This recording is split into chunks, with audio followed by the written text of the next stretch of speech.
changer, de transformer. Celui qui est en Christ, il est une nouvelle créature. Il n'est plus la même personne. Les choses anciennes sont passées. Voici toutes choses sont devenues nouvelles. Il y a une raison pour laquelle Paul s'est exprimé ainsi. Matthieu 17. 6 jours après, Jésus prit avec lui Pierre. Jésus prit avec lui Pierre, Jacques et Jean. Mets-toi à la place maintenant. Alléluia. Jésus t'a pris. Jaurès. Alléluia. Viens prendre la caméra. Il t'a pris. On dit quoi? 6 jours après. Regardez la révélation même qu'il y a dans le début. Parce que 6 jours après, on tombe le 7e jour. Et le chiffre 7 est en rapport avec Dieu. C'est le chiffre de Dieu. Le 7 est en rapport avec le divin. Est-ce que tu peux comprendre? Que Dieu voudrait que tu rentres en connexion avec le divin. Il voudrait que tu rentres en rapport avec la divinité suprême. La perfection. L'élévation. La gloire de Dieu. Cette gloire dont Jean a parlé. Voici le Fils de Dieu, l'agneau de Dieu qui ôte le péché du monde. Il est rempli de sa gloire. Il a fait une présentation extraordinaire à l'humanité. Il fait une présentation extraordinaire à l'autrement. Il fait ce matin, permettez-moi de vous faire une présentation du Christ. Il est la gloire de Dieu. Il est la puissance de Dieu. Le Fils de Dieu vivant. Alléluia. Sans lui, personne ne peut rencontrer le Dieu. Et donc, il dit, je suis le chemin, la vérité et la vie. Lui ne peut aller au Père sans passer par moi. Ce matin, il est possible pour toi, par le canal, par l'entremise du Seigneur Jésus-Christ, par l'entremise de la parole de Dieu, d'être en contact avec le divin, d'être en contact avec le royaume de Dieu. Jésus est la porte pour toi. Alléluia, acclamons le Seigneur.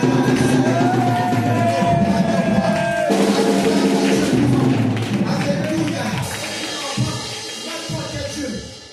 Nous devons démontrer la joie d'appartenir à notre Seigneur Jésus-Christ de Nazareth. Parce que nous avons le véritable Dieu avec nous. Jésus-Christ qui a triomphé des œuvres des ténèbres, qui a triomphé du tombeau, qui a vaincu la mort, ressuscité.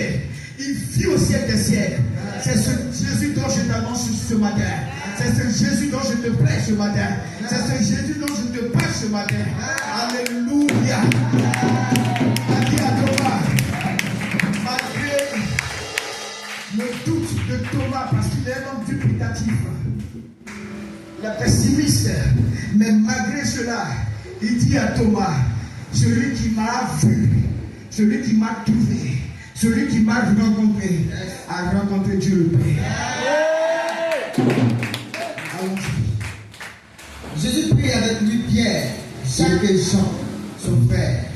Et il les conduisit à l'écart sur une haute montagne. Vous voyez, il est conduit à l'écart sur une haute montagne. Est-ce que tu sais que tu as dans ton agenda avec Dieu, tu as appelé à te mettre à l'écart? Est-ce que tu sais que Dieu a un agenda spécial pour toi? Oh yes, est-ce que ce matin tu te rends compte que Dieu a un programme divin pour toi? Est-ce que tu te rends compte qu'il te présente un agenda? Quel mot utiliser encore? Un emploi du temps. Il te présente quelque chose. Mets-toi à l'écart. À l'écart. C'est-à-dire qu'il y a des choses dans lesquelles il faut pas aller dedans parce que ça ne va vite à côté. C'est vide de tout sens. C'est vide de toute utilité. Il y a des choses qui se passent dans ce monde. On peut trouver les gens dedans. Il y a trop de choses à citer. Ils sont dans du n'importe quoi. Des discours qui n'ont même pas la raison d'être. Il y a des gens qui sont sur le Face. On ne sait même pas qu'est-ce qu'ils font dedans. Ils vont lire. Ils sont dans les réseaux sociaux. Du n'importe quoi. Mais tout ce dont ils sont en train de poser, leur causerie n'a aucun lien avec la spiritualité. N'a aucun lien avec Jésus-Christ. Des choses bizarres. Des choses de ce monde, des plaisirs de ce monde, ils sont dedans. Il y a des fêtes, même où on mange, on fait ceci. Mais il n'y a rien de spiritualité. Si ce n'est que d'invoquer des esprits charnels de ceci et de cela. Et ça finit par la débauche, ça finit par la perfection, ça finit par Dieu abomine, que Dieu n'aime pas. Toi, le chrétien, le message t'est donné ce matin. Mets-toi à l'écart. Et il dit, après ça, c'est quoi? Sur quoi? Sur une une haute. Sur une haute. Dis avec moi, une haute montagne. Une haute montagne. Haute montagne. Haute montagne. Est-ce que tu commences à voir l'élévation que Dieu te réserve ce matin? Est-ce que tu commences à voir la transformation que Dieu veut te donner? Est-ce que tu commences à voir quelque chose en hauteur? Tu n'es pas pour la bassesse. Tu n'es pas pour la bassesse. Tu n'es pas pour les choses de ce monde. Ici, non. Les plaisirs de ce monde passeront. Les choses de la terre, plus des choses d'ici-bas. Mais on parle des choses en relation avec le royaume céleste, le royaume de Dieu. Des choses en contact avec le divin. Le 7e jour, ils sont parvenus. Ils sont quelque part. Loin de c'était même loin de leur famille. Loin de leur habitude. Loin des choses, des plaisirs, des films focales. Le point central qui donnait une importance à ce lieu, qui donnait une importance à cette montagne, c'est parce que Jésus y était. Alléluia. Continuons. Il veut en fait s'assurer maintenant. J'ai vu que tu te lèves beaucoup, tu te tiens debout, juste pour quelque chose. Tu peux t'asseoir maintenant. Il fut transfiguré devant eux. Wow. Son visage resplendit comme le soleil. Il fut transfiguré devant eux. Et la Bible, nous-mêmes ici, dans cette ligne, en train de nous expliquer ce qui s'est passé. Cette transfiguration pour toi est quelque chose que tu ne comprends pas. Il y a quelque chose que tu ne rentres pas encore dans ta connaissance, dans ton agenda. Cela doit y être. Ton visage resplendit comme le soleil. Hey! Hey! C'est qui ça? À la réalité, Matthieu qui décrit la scène. Pour qu'on ait une certaine compréhension de la scène. Sinon, c'est plus même que ce qu'il est en train de dire. Raison pour laquelle il fait juste une comparaison. Il dit quoi? Resplendir Comme le soleil. Resplendir comme le soleil. Pour que tu aies un aspect un peu. Quand le soleil est au zénith, tu ne peux apercevoir cela. Mais tu sens qu'il y a quelque chose qui est en train de briller. Qui a un éclat. Qui resplendit. Et il dit, le visage du Seigneur Jésus-Christ, du Dieu vivant, roi des rois, est devenu aussi comme ça. Qui est cet homme? Né d'une femme appelée Marie, alors qu'elle était vierge. C'est quel mystère ça? Oui, un mystère, ma fille. Hey! Alors qu'elle ne pouvait concevoir sans un rapport sexuel avec un homme. Mais Dieu brise le protocole de la conception humaine.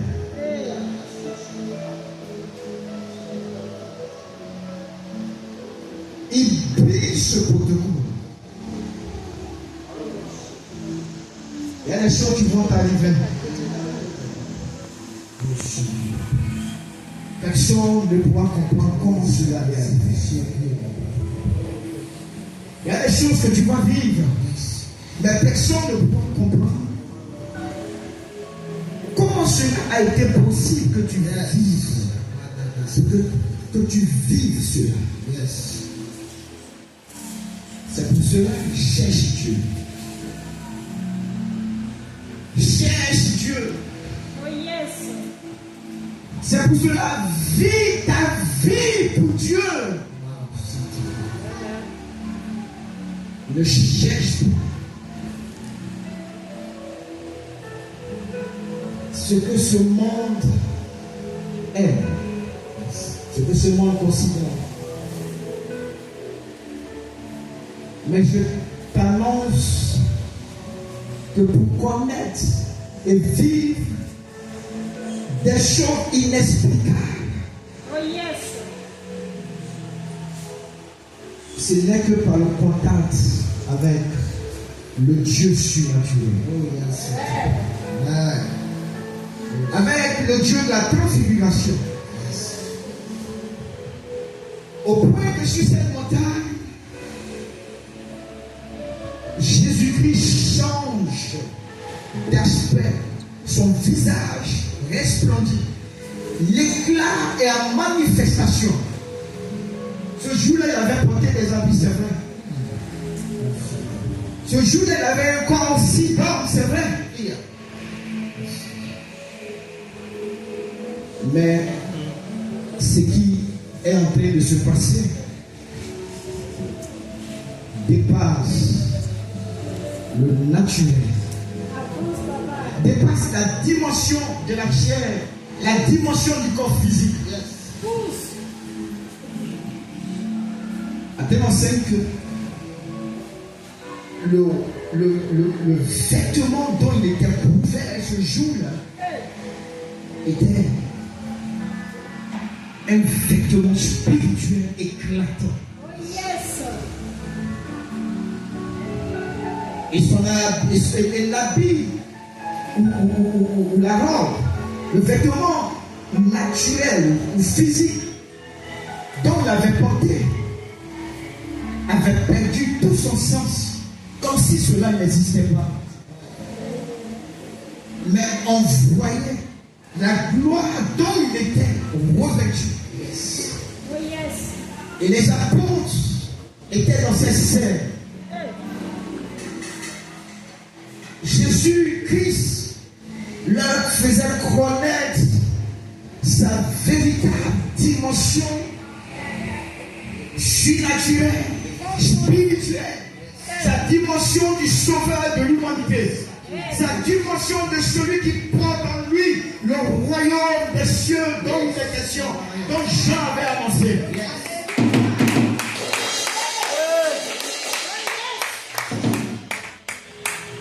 Cet homme n'est pas notre semblable.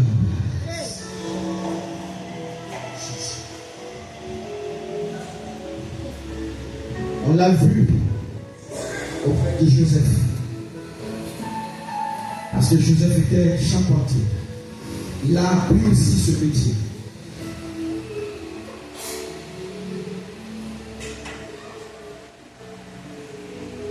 Mais toutes ces choses pour préparer le temps et qui entre dans sa dimension d'homme surnaturel. Comment ça? Et ce jour-là, les apôtres découvrent sa véritable identité. Oh yes. Il change d'esprit. Avance, papa. La lumière envahit cette montagne.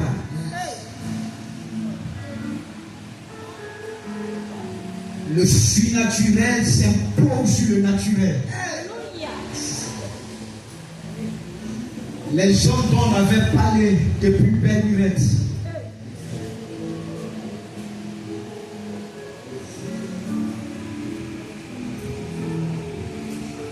Comme Moïse, comme Élie, ce jour-là, ils y étaient dans leur dimension surnaturelle.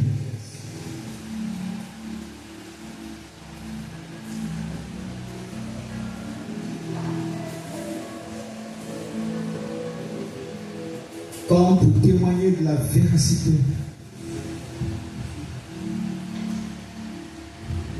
Que le spirituel est le plus important. Et quand ils font l'apparition à côté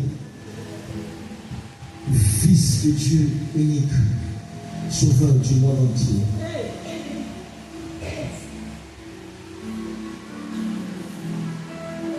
les apôtres découvrent ce qu'il en est du royaume des cieux.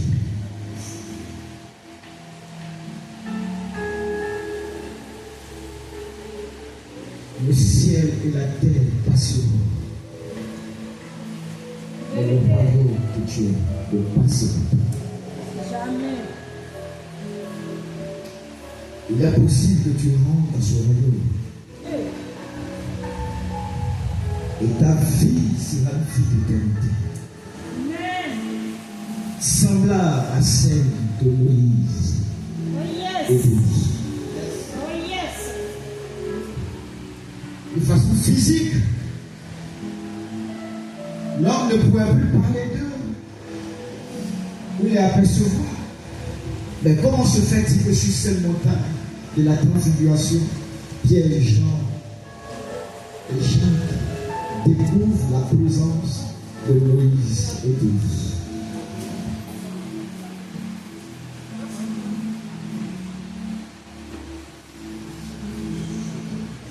Nous sommes enfants du royaume de Dieu qui ne passe pas. Nous sommes membres du royaume des cieux qui ne passera pas. Tu peux continuer?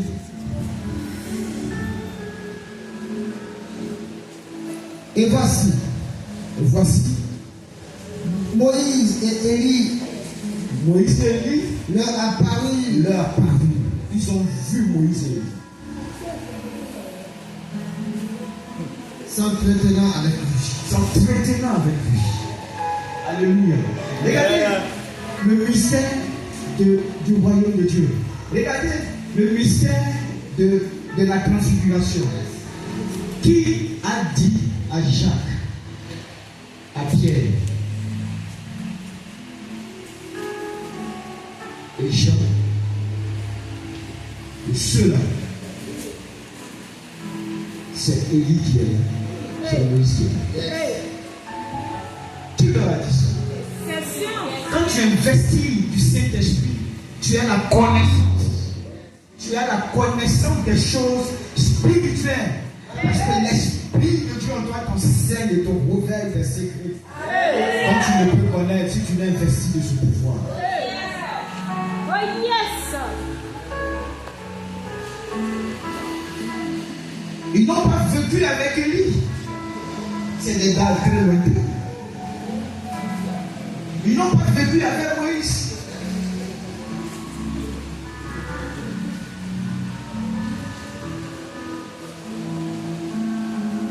Des milliers d'années plus tard. Faut augmenter ma luminosité. Dans la dimension du surnaturel.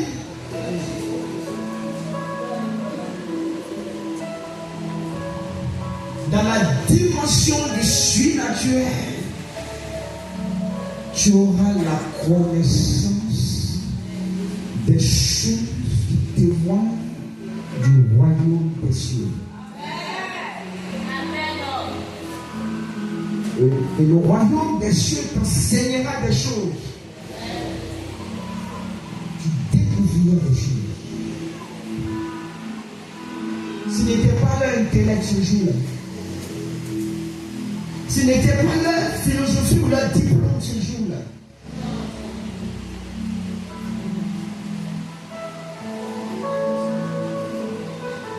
Quand tu es enfant du royaume de Dieu, ta fierté doit être le Saint-Esprit. Ce jour-là, ce n'était pas le savoir humain qui leur a permis d'identifier qu'est-ce qui se passait dans cette scène. C'est pour ça que je vous ai dit, il y a des choses que nous sommes appelés à expérimenter. Pour la profondeur de nos connaissances. Les choses à la dimension, à la portée spirituelle que nous devons vivre. Pour avoir un certain niveau de la spiritualité. C'est des choses dont le monde n'a pas connaissance. C'est des choses dont l'école, la pédagogie, l'école de ce monde n'a pas connaissance. Aucun professeur agrégé, aucun professeur en doctorat, en médecine, en ceci, en cela, n'a connaissance de ces choses. Mais toi, l'enfant de Dieu, par le mystère, le pouvoir de cet esprit, Dieu te donne d'avoir assez de connaissance des codes qui régissent le royaume de Dieu. Le royaume céleste.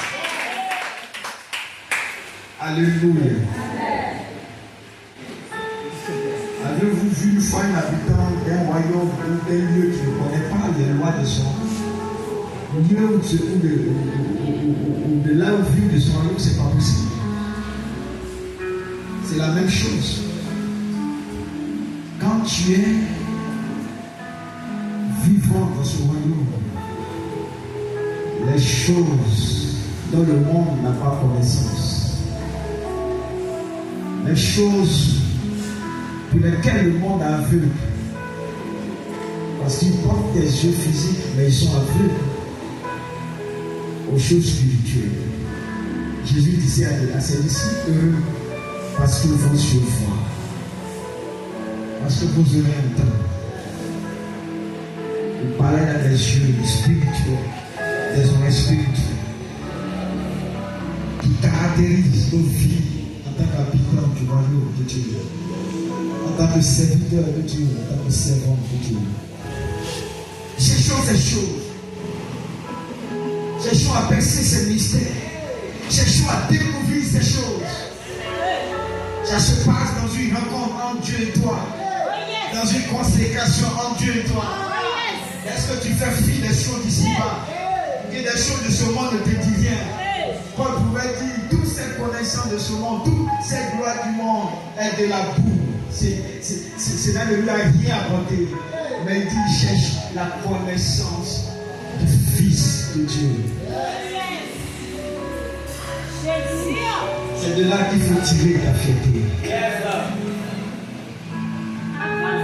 Si tu es ignorant spirituellement, le diable va te poser assez de temps.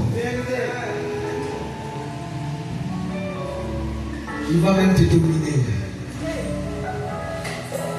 Mais si tu as la connaissance des choses du royaume de Dieu, tu domineras ce monde. Tu triompheras de ce monde. Il dit à Jérémie, je te lève, je t'établis sur le royaume de ce d'ici-bas. On peut continuer?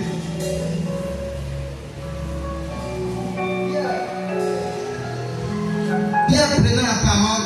Pierre, le porte-parole de ce groupe, ce jour-là, Dit à Jésus. dans sa fougue, il Dit à Jésus. dit à Jésus, Seigneur, il est bon que nous soyons ici. quand ils ont découvert les choses du royaume, ils ont vécu, ils ont expérimenté, ils sont même dans la dimension de l'expérience de la chose, dans l'accomplissement de cette gloire de Dieu appelée la transfiguration. Pierre s'exprime ainsi, mais il parle au nom de cet homme. Il est bon que nous soyons ici, dans cette présence de Dieu, dans cette présence illuminée de Dieu, dans cette présence transfigurante de Dieu, dans cette présence glorieuse du Saint-Esprit. Parce que nous réalisons qu'il y a beaucoup de choses dont nous n'avons pas encore connaissance. Si nous sommes hors de ta présence, nous nous n'allons jamais découvrir et connaître ces choses. Alors, nous allons élever demeure en ce lieu. Nous allons demeurer en ce lieu. Nous allons être chaque jour dans ta présence. Nous allons vivre la dimension de Seigneur. Apprends-nous à prier. Enseigne-nous à prier. Nous voulons découvrir des enseignements. Nous voulons des connaissances qui dépassent la connaissance de ce monde. Nous voulons des diplômes spirituels qui dépassent les diplômes de ce monde.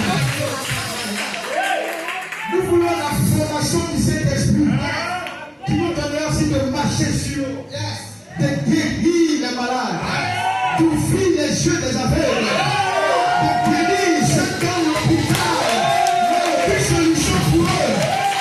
Les enfants étudier la médecine pour certains 7 ans, 8 ans. Mais il arrive que devant des situations, la médecine ne peut pas guérir cette maladie. Et il dit que la personne souffre d'une maladie incurable. Mais nous réalisons, Seigneur, qu'avec la transfiguration, avec la gloire, l'éclat dont tu nous donnes de savoir, cette élévation, il est possible que les cas incurables soient guéris. Il est possible que les morts ressuscitent. Il est possible que les démons capitulent. Amen. Nous voulons cette connaissance. Continue. Si tu le veux, Si tu le veux, je dresserai ici 3 tentes. je dresserai ici 3 tentes. Une pour toi, Une pour toi, une pour Moïse, une pour Moïse, et une pour Élie. une pour Moïse. Comme il parlait encore, Écoutez d'abord, je dresserai 3 tentes. La dimension du service de Dieu. De participer à l'avancement du royaume de Dieu ici. Alléluia. Des lieux pour que la gloire de Dieu y soit. Des lieux établis, les enfants de Dieu vont venir découvrir la connaissance de Dieu. Bénéficier d'enseignements spirituels, d'enseignements du royaume de Dieu. Pierre dit, nous sommes là, nous allons participer à cette chose. Notre argent, ce n'est plus pour des choses bizarres. Nos biens, ce n'est plus pour les biens de ce monde. Pas des choses où on va se montrer, où on va se faire voir. Et on va dire nous sommes les plus riches. Non, mais nous allons participer à l'œuvre de Dieu. Et que l'homme démontre que effectivement Dieu est le plus riche de la terre. Dieu est le plus riche de la terre. C'est à lui l'or et l'argent. S'il nous en donne, nous allons aussi lui donner. Nous allons casser les mains. Nous allons construire des églises. Nous allons créer des équipements pour faire fonctionner l'évangile. Pour annoncer l'évangile. Quelle est ta part que tu apportes à la construction de l'église? Nous allons payer des terrains. Nous allons payer des instruments musicaux. Nous allons faire ceci. Nous allons meubler l'église de chaises. Meubler l'église de caméras. Pour que l'enseignement, et que l'enseignement soit filmé. Et que cela soit disposé dans les réseaux sociaux. Au lieu que les gens vont aller dans les réseaux sociaux et écouter du n'importe quoi, qui va les rendre abrutis, qui va leur faire perdre la connaissance, faire perdre la tête. Et le diable va progresser en gagnant des armes. Au contraire, quand ils vont écouter une telle prédication sur les réseaux sociaux, cela va changer des vies, va bouleverser des vies. Parce que la même transfiguration dont il est question, ils vont expérimenter cela. Ils vont vivre cela. Alléluia, acclame le Seigneur.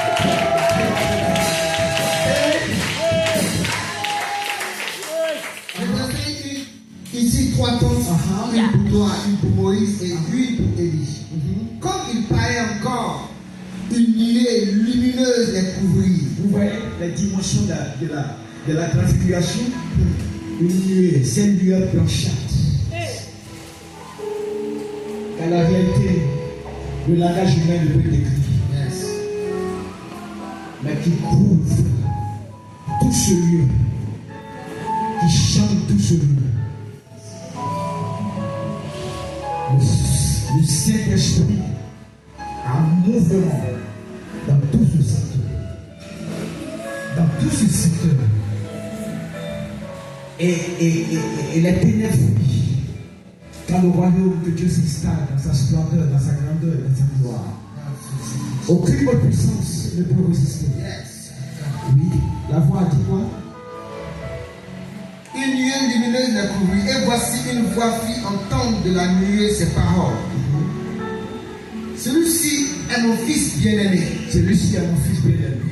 En qui j'ai mis toute mon affection. En qui j'ai mis toute mon affection. Écoutez-le. Écoutez-le. Lorsqu'il entendit cette voix, merci. Lorsqu'il a entendu, les disciples tombèrent sur les faces. Et furent saisis d'une grande frayeur. Et furent saisis d'une grande frayeur, d'une grande crainte. Parce qu'ils ont vu cela nulle part.